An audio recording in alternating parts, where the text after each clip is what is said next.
It was just supposed to be another babysitting gig, but this was different. It was my first time watching the O'Brien twins, Emma and Alicia. They lived in this old creaky house at the end of my street. I was handed a list of rules for their bedtime routine.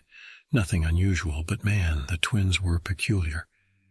They looked alike, with their pale skin, dark brown hair, and bright blue eyes that always seemed to be looking at something that wasn't there. They were quiet, unnervingly so, and had this way of finishing each other's sentences that gave me the chills.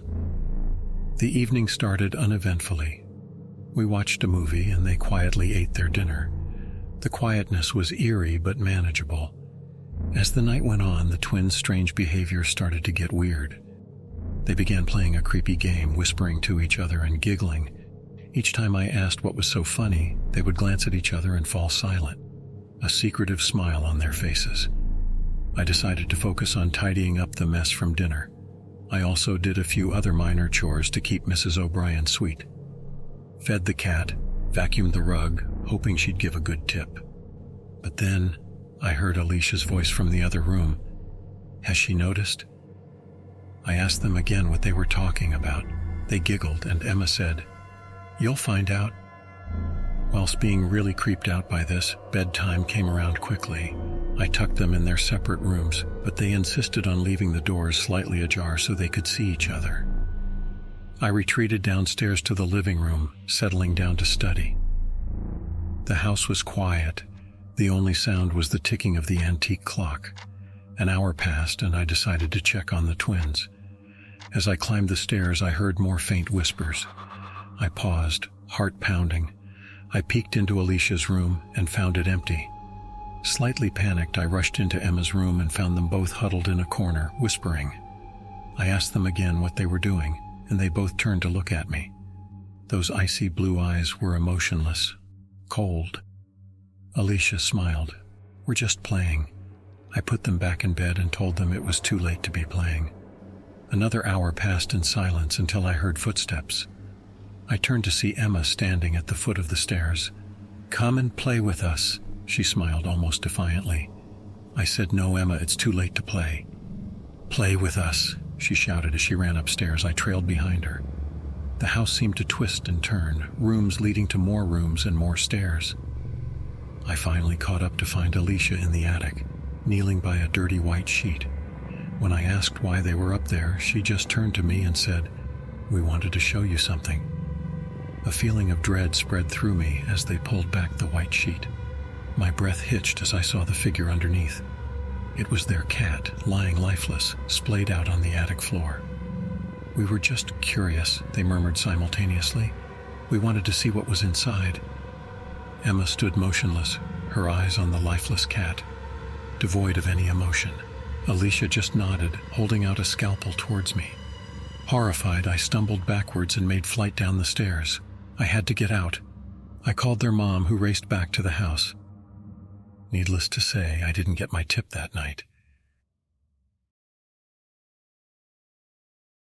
We were giddy, both Laura and I, to get out of the house. It had been months since we'd managed to snag a sitter for Max.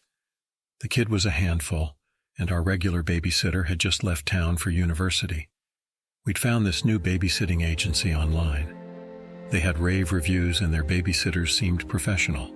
When the babysitter, a girl named Alice, arrived on time, we were relieved.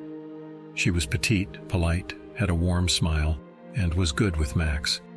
We welcomed her, gave her the tour and the instructions. "Max goes to bed at 8 p.m. sharp. We should be back by 10, I'd told Alice.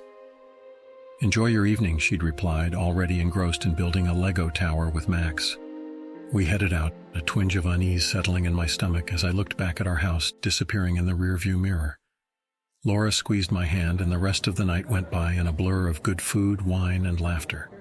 Our phones were on silent mode, as they usually were during date nights, so when I glanced at it casually 2 hours later, my heart almost stopped. There was a message from the babysitting agency. "Apologies for the inconvenience. Unfortunately, Alice had a family emergency and couldn't make it tonight. We are really sorry for this mix-up and will refund your payment. Kindly arrange alternate care for your child." My brain went into overdrive. If Alice wasn't at our house, then who was? We threw money on the table, dashed out of the restaurant, and sped back home. Every possible scenario played out in my mind, and none of them ended well. I thought of Max, alone with a stranger. When we arrived home, everything was quiet. The lights were out. The door was locked. I fumbled with the keys, my hands shaking. As we walked in, we saw the Lego tower still intact on the living room floor. The house was just as we had left it. Alice, or whoever she was, wasn't there anymore. We sprinted upstairs to Max's room. My heart was pounding in my chest as I slowly opened the door. He was there, asleep, just like he should have been. Relief washed over me. The house was silent, and we spent the rest of the night on high alert. The police did a sweep but found nothing suspicious. Max, blissfully unaware, slept through it all. Whoever was in our house, they had left no trace. We were lucky. It could have ended differently. We learned our lesson that night and decided never to hire from an online agency again. We kept thinking about the woman who came into our home and looked after our child.